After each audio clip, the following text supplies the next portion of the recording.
Let's talk about adding foil to make your cards look super professional and cool.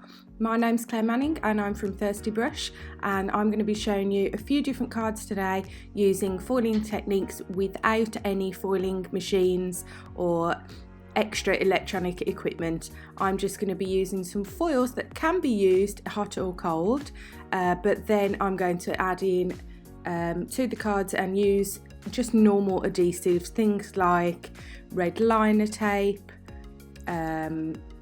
glues and that kind of thing, to add them to the cards. We're also going to do one with some gilding flakes, which is a lot messier, so my preference is for these rolls of foils, but still wanted to show you a cool little way to add some gilding flakes to your card as well, because it's a type of cold foiling.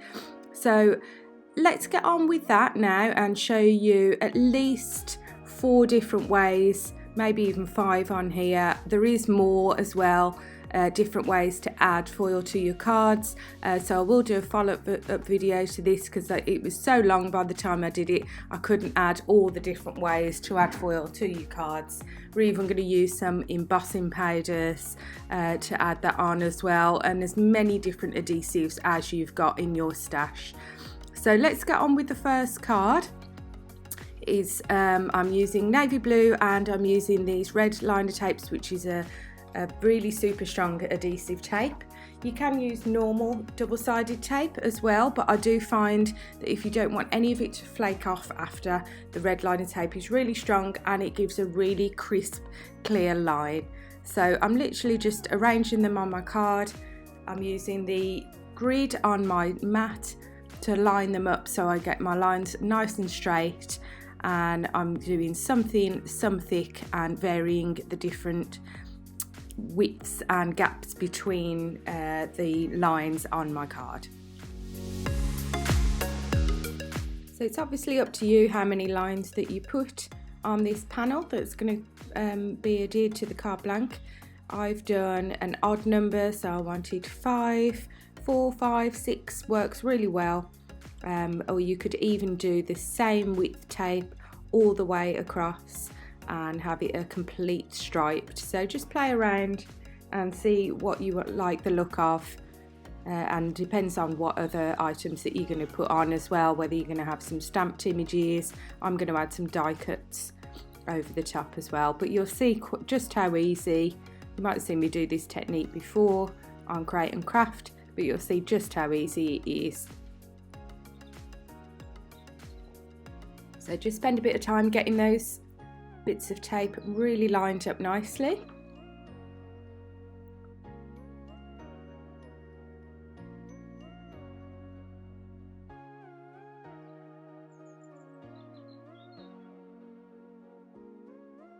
And of course, with the red tape, it is super sticky, so just kind of hover over before, decide where you want it, and then don't stick it down right till the last minute.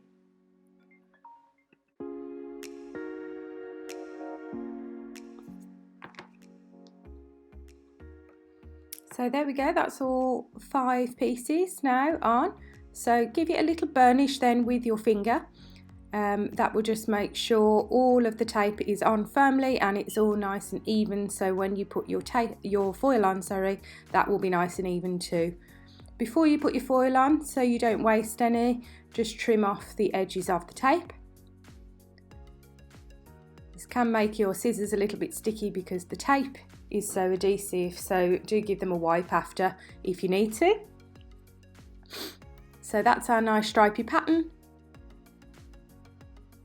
And then if you just remove the red backing, that will expose the double-sided tape for you. Really easy technique.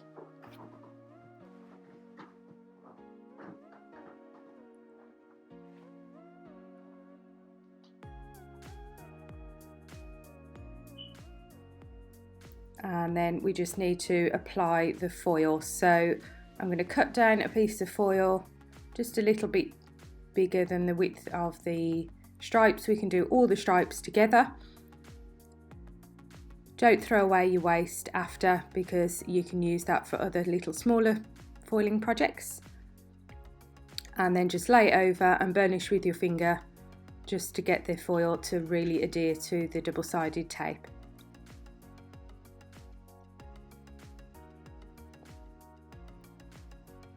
I gave it an extra little go over with a gift card or any other card or tool that you've got, just to make sure it's really nice and even, but it is easy to just go back in, which I'll show you in a minute if you've missed any bits, so don't worry too much about that.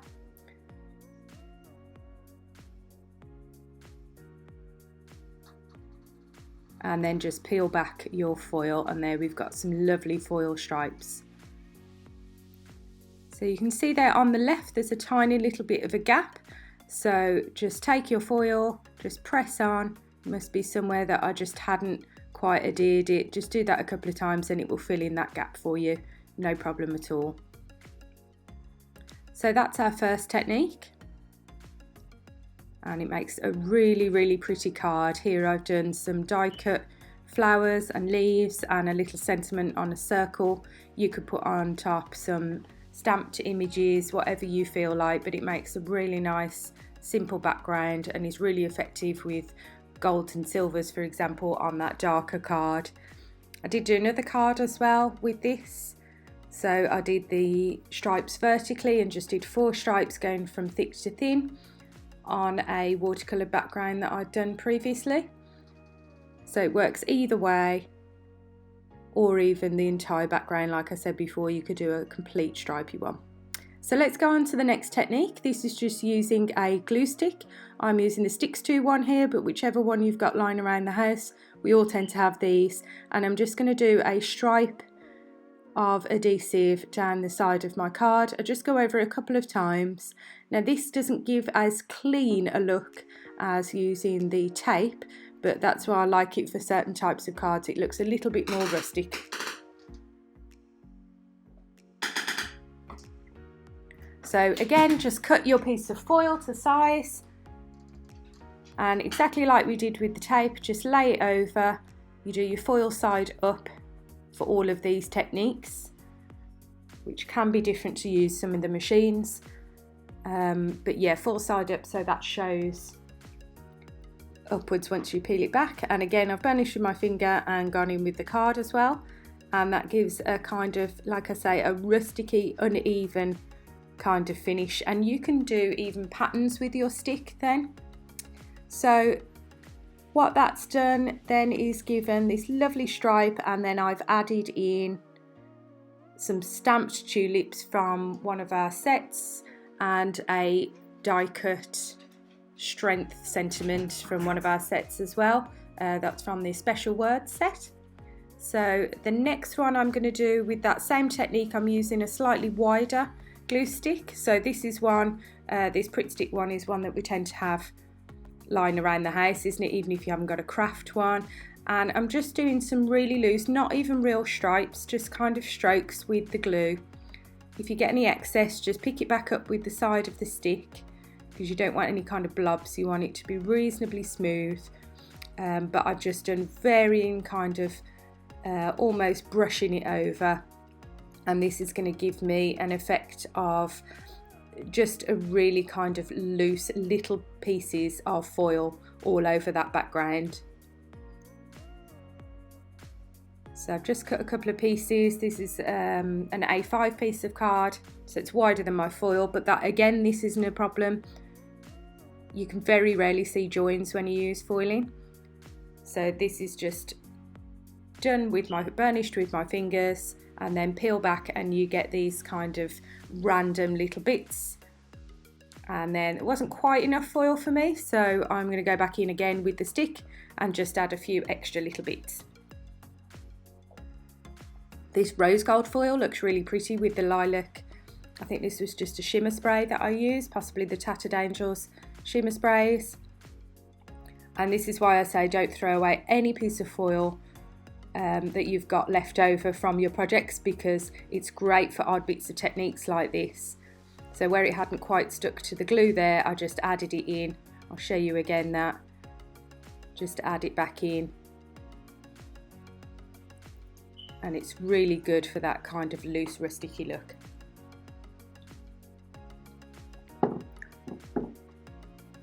So you can then use this background exactly as it is. I'm actually going to use it to then die cut a panel once I've just finished these last couple of bits and made sure I'm completely happy. Before you die cut any piece, you want to make sure all of the bits of glue are covered, because otherwise that's going to stick and make a bit of a sticky mess in your die. So I'm going to use the ombre doily, and then I've made this lovely shine card. So I've just mounted it on some simple white card to make the foil the real kind of centerpiece of this particular project. But that looks really, really pretty. I'm really happy with that. So that's technique number 2. Let's have a look now at technique number 3. This is using double-sided adhesive for your foiling, and it's very similar to using the tape in terms of you get a kind of crisp, clean look. I'm just going to do a stripe here which I've cut from a piece, but you'll notice after you can use die cut. You can die cut into your double-sided adhesive to make shapes or sentiments or anything you like out of the double-sided adhesive, so you can really let your mind go wild here. I really like the look of these clean stripes on this vellum, and you're almost creating your own kind of foiled vellum then, which is quite expensive to buy normally, but most of us have these plain vellums or pattern vellums and then some double-sided adhesive lying around. So I've just applied the adhesive onto the vellum, and then same as we did before with the tape, you just lie the foil side up and then burnish it over the double-sided adhesive area. I had a little crease there, but actually it didn't really matter. Once I peeled it back, you couldn't really see it too much. And look at that, a really kind of clean, solid piece of gold there. So just made it into a simple vellum overlay card with some of our Botanical Dream papers, and I put a simple sentiment strip through the middle of that gold stripe there. So that gives a really nice look. And then, like I said earlier, I've die cut here a sentiment, but you could die cut shapes. I've got some other cards that I've made with die cut from nesting dies, so I'll show that on another video. But for this one, I've just die cut this shine sentiment from Special Words again, and I'll just show you how that works really nicely for this technique as well. So just peel back and that puts your die cut on, and then exactly the same again. I'm using the leftover from the very first card and just give it a little burnish. The double-sided adhesive I'm using is from Woodware. It is really quite strong adhesive, which is good. I've tried a couple of others and they were really messy and weren't very even in terms of the adhesive they put down, but this Woodware one has definitely been the best that I've tried in my personal opinion. So then what I did was I took a die cut with the Starburst die cut. I also then used the matte layer for the sentiment and cut that out the middle. So now this is going to stick onto the vellum, and the sentiment is actually going to sit back in the vellum, which is really nice. So don't worry that this is wonky here, I'm just going to trim around that after. And this is the finished card. I just mounted that multicoloured die cut then and the vellum onto a card with some foam tape. So really nice, clean and simple cards there. But that's where you want a more precise look with die cuts. So the next technique I'm going to show you is technique number 4, and this is using some wet glue through a stencil. So what I'm going to do is just take a piece of card and put it behind my stencil.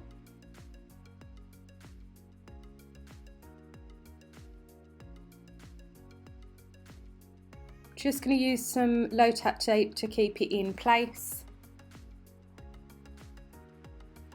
and just decide which part of the pattern stencil I want over the background.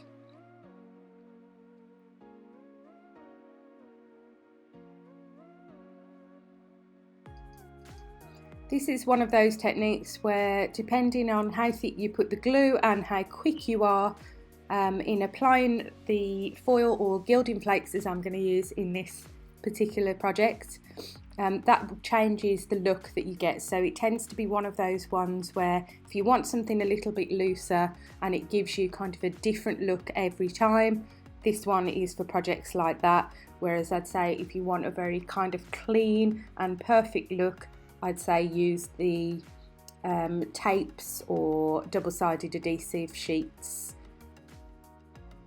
But if you've got stencils, this is a great way to use those. We're using something different. So I'm using some wet glue. I'm using it out of a tub because it's just easier. I'm going to use one of those kind of makeup type sponges, and I'm literally just going to sponge it through, and it's going to give me those kind of chevron-y kind of patterns. This is a hand-painted chevron stencil that we released very early on when Thirsty Brush started. So it's one probably a lot of you have got out there. But use whatever stencils that you've got to hand. And I've done quite a few cards using this technique with different stencils on pattern papers, on different coloured papers, and they look really cool. So I've got some more to show you on a follow-up video as well.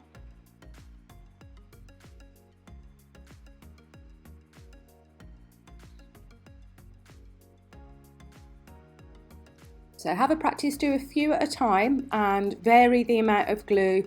Some areas thick, some areas thin, or try and make it really even if you want. And then when you put the gilding flakes on, you'll notice it gives you, like I say, completely different looks depending on how the glue has gone on. So this dries pretty quickly. So I'm going to be as quick as I can, but I can see that the areas that are already starting to dry may not stick as much. But I'm fine with that. I want it to look kind of distressed and not perfect, this one. So I'm just using the Tonic Nouveau gilding flakes. You could use those kind of sheets of gold leaf kind of thing, faux gold leaf, or any other gilding flakes that you've got.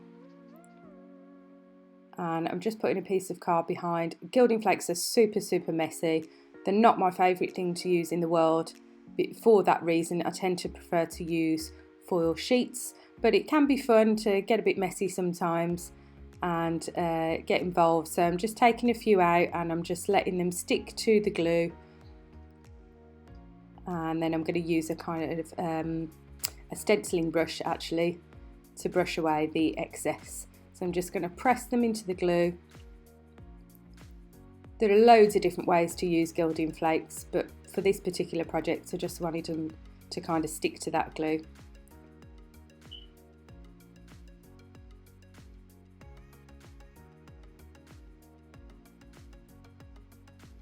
They seem to move about as well, even just with you kind of breathing.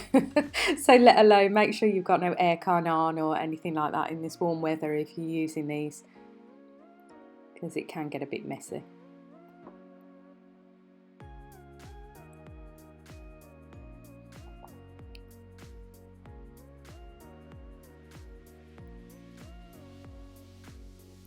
So just with the brush, like I say, I was happy that it is stuck to the glue where it was still wet, and just brushing away the excess to reveal that chevron pattern. Like I say, some areas of the glue had already pretty much dried because it is quite a quick drying glue, that book binding, but that's fine. It gives a really nice distressed look. Very kind of mixed media-y look if you like that kind of thing. And again, it's just another option. So the point of this video is to just show you loads of different ways that you can use foiling, and you can try them out for yourselves and decide which are your favourites. So let's have a look at the finished card there. I just added some leftover leaves and die cut flowers that I had from the very first card with the stripes, and again another sentiment with the shine. I love that with kind of gold foil. It kind of adds to the kind of luminosity of foil, doesn't it, and the shininess. So I love using that sentiment with anything kind of foily or glittery. So you can see there, even where it hasn't stuck to the glue has dried and you can still see the pattern, which I really like. So let's get on and have a look at the final technique, and this is using stamping to get a foiled look. So this is probably, I'd say, the most, not difficult, but it's a little bit fiddly. I find that the way that you need to use the embossing powders, and I'll talk through which ones I use, you need to kind of keep going back in to get a really clean look with this. So first of all, I'm using the circle confetti stamp, and I'm putting some embossing ink like you would do if you're using a normal embossing powder onto this piece of card. And then I tried it two ways. I tried two different powders. I tried the Wow embossing, it's a bonding powder which stays sticky a little bit longer.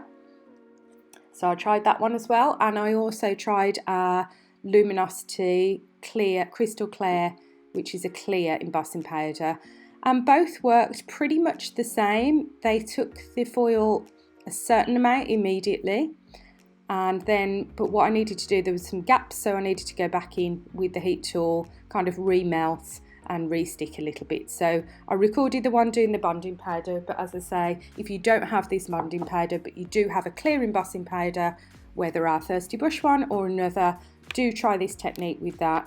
It works just as well with both, but you don't get a crisp foil immediately. It does need a little bit of work. So what you want to do is heat your embossing powder as normal, or the bonding powder, and the bonding powder goes clear like clear one anyway. I think it is just a version of a clear powder that probably stays sticky a little bit longer. Do be careful of the heat when you're doing this, because you're going to put your foil on when it is still hot and melted.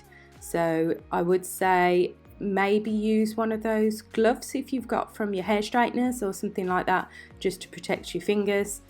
I've got kind of asbestos fingers being a mom from going in the oven. So make sure that foil goes on and it's pressed down. That's where it can get warm. Onto the stamped image immediately. Don't let it dry. Now what I did was I put it through my die cutting machine then, with no dies obviously, just between the plates, and you can see it's picked up the foil in some areas, but it's also kind of left it in others. I did have a go at kind of just pressing it down again, but the powder wasn't warm anymore, so it's not going to stick. So this is where things got a little bit more complicated, but I made it work. So I went back in those gaps with the heat tool, melted the powder again, and I tried this a couple of ways, and I found doing like a little area at the time the most successful. So I was having a look and thinking, right, okay, the bit where it went on and it was still really hot, that works, so I'm just going to go over. So sometimes it's just about experimenting with these things. Particularly clear embossing powder, it's not designed for this technique, but you know what we're like as crafters, we try and stretch our stash and make it work for us to do different things as well. So it's just a great idea for you to try if you've got some foils lying around and you haven't used them for a while. I have got one of those electronic foiling machines, but I haven't used it for a long while because I've only got 2 or 3 of the kind of die stamp metal designs, so I'm always looking for different ways to use my foils. And then that's the finished card. So again, if you've got a particular colour of foil that you haven't got in embossing powder, or you just want it to look as a foiled image instead of a stamped or embossed image, that works really well. And then in the circle I've just added a sentiment. So I hope that was useful for you, showing you 5 different ways to add foils to your cards with no foiling machines. Do check out my other card making videos, and I will see you next time.